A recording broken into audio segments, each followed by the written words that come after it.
Hello दोस्तों, जय हिंद। कैसे हो आप सभी लोग? उम्मीद करती हूँ बहुत अच्छे होंगे और अपनी तैयारी भी बहुत अच्छे से कर रहे होंगे। दोस्तों, आज हम लोग बात करेंगे आरपीएफ सब इंस्पेक्टर के बारे में। 30 दिन की स्ट्रेटजी है। 30 दिन में आपको किस तरह से पढ़ाई करनी चाहिए, क्योंकि आप लोगों को पता होगा कि आप लोगों का एग्ज़ाम 2 दिसंबर से 5 दिसंबर के बीच में प्रस्तावित है। तो लगभग नवंबर का मंथ बचता है आपके पास और 15 से 20 दिन ये वाले बचते हैं, अक्टूबर वाले। तो हम 30 दिन की स्टडी डिस्कस करेंगे आज। तो ये सारे बच्चों के लिए हेल्पफुल होगी। अगर किसी का सिलेबस कंप्लीट हो गया है या फिर आधा कंप्लीट हुआ है या फिर अभी आपने कुछ भी नहीं पढ़ा है, तो सबके लिए हेल्पफुल होगी। आप वीडियो को पूरा देखना और हाँ, अपना टाइम सेव करने के लिए आप इसे 1.5x की स्पीड पे करके देखना। सबसे पहले तो आप खुद से प्रॉमिस करिए कि अब आप 8 से 10 घंटे पढ़ोगे। 8 से 9 घंटे तो आपको पढ़ना ही पढ़ना है। आपको 24 घंटे में से 16 घंटे, 18 घंटे, 15 घंटे इतना नहीं पढ़ना है, क्योंकि आपका एग्ज़ाम नज़दीक है। तो हम पहले से भले ही 5-6 घंटे पढ़ाई करते हैं, लेकिन जब हमारा एग्ज़ाम टाइम नज़दीक आ जाता है तो वो अपने आप ही वो एग्ज़ाम के प्रेशर की वजह से 6 से 7 घंटे, 7 से 8 घंटे हो जाता है। तो अब अपनी कैपेसिटी के अनुसार इतना पढ़ाई करने की शिद्दत से, पूरी ईमानदारी से, आपको किसी से भी आपका ना कंपटीशन दूसरे लोगों से नहीं है। आप देखिए कि आप 1 घंटे पढ़ने बैठे हो तो उसमें कितना पढ़ रहे हो। आपको बस ये सोच के पढ़ना है कि मैं ये 1 घंटा दे रहा हूँ, तो ये 1 घंटा बस पढ़ाई के लिए होना चाहिए। दूसरी किसी भी चीज़ के बारे में नहीं सोचना है। बस अपना 1 घंटा पढ़ाई को दीजिए। आप पढ़ाई करते हो तो ऐसे सोचिए कि ये मेरा लास्ट डे है, मतलब मेरा कल एग्ज़ाम है, तो मैं आज कैसे पढ़ूंगा। तो इस तरह से आपको हर रोज़ पढ़ाई करनी है और आपका सबका एग्ज़ाम बिल्कुल क्लियर हो जाएगा। जो भी खुद से कंपटीशन रखेगा ना, उसका एग्ज़ाम 100% क्लियर हो जाएगा। आपका दूसरे लोगों से कंपटीशन नहीं है। तो सबसे पहली मैं टिप आप लोगों को जो देना चाहूँगी वो है कि आप जो जागते हो ना, उसके बाद का जो 1 घंटा होता है, 1 घंटा 2 घंटा होता है, वो आपका ना गोल्डन आवर होता है और उसे आप बहुत ही ऐसे ही काम करने में वेस्ट कर देते हो। बहुत लोगों की क्या हैबिट होती है कि सुबह उठते ही फ़ोन देखने लग जाते हैं, सुबह उठते ही रील्स स्क्रॉल करने लग जाते हैं। तो हमारा ना जो 1 घंटा होता है उठने के बाद का, सुबह जागने के बाद का 1 घंटा होता है, वो बहुत इम्पोर्टेंट होता है। तो मैं आप सब लोगों से कहना चाहूँगी कि आप उस 1 घंटे में, 2 घंटे में सुबह जाग के सबसे पहले आपको पढ़ाई करनी है। आप लोगों ने देखा होगा कि हम सुबह उठ जाते हैं, फिर सोचते हैं कि पढ़ाई करेंगे, तो 1 घंटा 2 घंटा निकल जाता है, फिर 3 घंटे निकल जाते हैं, 4 घंटे निकल जाते हैं, ऐसे ही वो बढ़ता चला जाता है और हमें पता भी नहीं चलता और फिर हमारा मन नहीं लगता। तो इसमें कंटिन्यूटी बनाने का एक ही मेन तरीका है, आप जितना जल्दी हो सके सुबह उठने के, जितना जल्दी हो सके आपको अपनी पढ़ाई स्टार्ट करनी है। हाँ, इसमें लड़कियां ये बोलेंगी कि हम लोग थोड़ा सा काम करते हैं, तो हम लोग सुबह उठते ही पढ़ाई स्टार्ट कैसे कर सकते हैं। तो उनके लिए मैं बताना चाहूँगी कि मैंने भी काम किया है, मैंने सारा काम किया है, जो भी घर में काम होता है तो मैं भी अपने घर का सारा ही काम करती थी। तो आपको ये करना है, जो आपके घर का सबसे इम्पोर्टेंट काम होता है, आप बस फ़ोन मत देखिए। सुबह आपके घर का जो भी इम्पोर्टेंट काम होता है, आप वो उठ के, अगर वो ज़रूरी है करना तो वो कर लीजिए, फिर आप पढ़ाई करिए। फिर आप उसके बाद जब आपका ब्रेक होगा पढ़ाई से, बाकी का काम आप तब कर सकते हो। तो इस वीडियो में जो हम डिस्कस करेंगे कि आपको टाइम मैनेज कैसे करना है, कब पढ़ना है, कैसे पढ़ना है, कितना पढ़ना है, यूट्यूब से पढ़ना है, सेल्फ स्टडी करनी है या फिर मॉक टेस्ट लगाने हैं, प्रैक्टिस सेट लगाने हैं, उन सब चीज़ों के बारे में डिस्कस करेंगे। तो आपके 3 सब्जेक्ट होती हैं, मैथ, रीजनिंग, जीएस, ओके। और इसमें से बहुत सारे बच्चे क्या करेंगे कि वो जीएस पे बहुत ज़्यादा ध्यान देंगे, क्योंकि जीएस इसके आते भी 50 क्वेश्चंस हैं। तो जीएस पे बहुत ज़्यादा ध्यान देंगे। जिनका मैथ और रीजनिंग अच्छा है वो लोग भी देंगे, और जिनका अच्छा नहीं है वो तो इसलिए देंगे कि हमारी ये चीज़ें अच्छी नहीं है, तो हम जीएस पे ध्यान दे लेते हैं, तो इसमें नंबर आ जाएंगे अच्छे। तो मैं आप लोगों से एक चीज़ कहना चाहूँगी कि आप जीएस पे कितना भी ध्यान दे लीजिए, कितनी भी अच्छी कर लीजिए, लेकिन जीएस में आप पूरे नंबर नहीं ला सकते हो। और जबकि आप मैथ में और रीजनिंग में आप ध्यान देंगे अच्छे से, तो इसमें आप अपना पूरा 70 में से 70 नंबर ला सकते हो। तो आपको मैथ में और रीजनिंग में बहुत ध्यान देने की ज़रूरत है।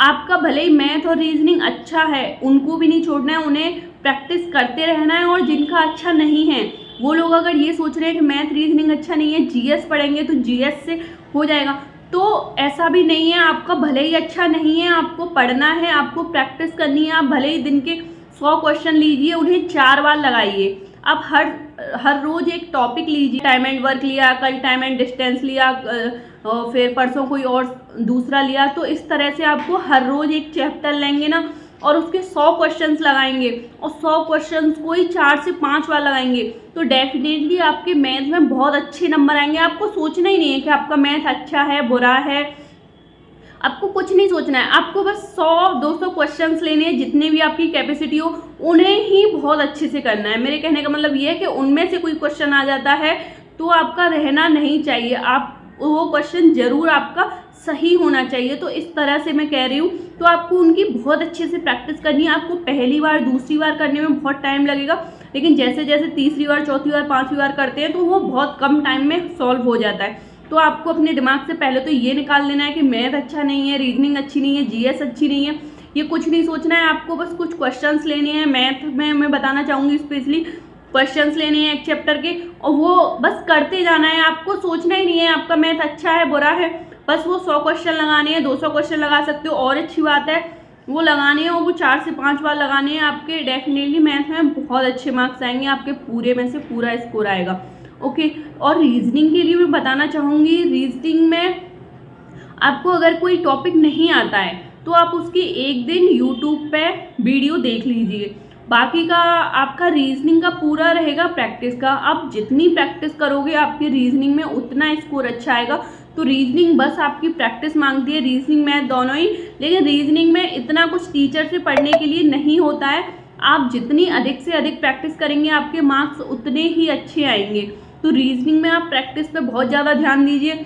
क्या होता है ना कि हम जीएस लेके बैठ जाते हैं कि जीएस टफ होती है। जैसे कि मैं अपना ही एग्जांपल दे रही हूँ, मैं भी पढ़ाई करती थी तो इतना ज़्यादा पता नहीं होता है, तो हम जीएस लेके बैठ जाते हैं सुबह सुबह कि चलो जीएस पढ़ते हैं। तो पहले जीएस में हिस्ट्री पढ़ ली, पॉलिटी पढ़ ली, ज्योग्राफी पढ़ ली, तो इस तरह से हम पढ़ते चलते हैं और एक ही हम याद भी नहीं कर पाते इतनी अच्छी तरह से। तो हमारा कब सुबह से शाम हो जाती है और हम एक ही सब्जेक्ट को लेके बैठे रहते हैं, हमें पता भी नहीं चलता।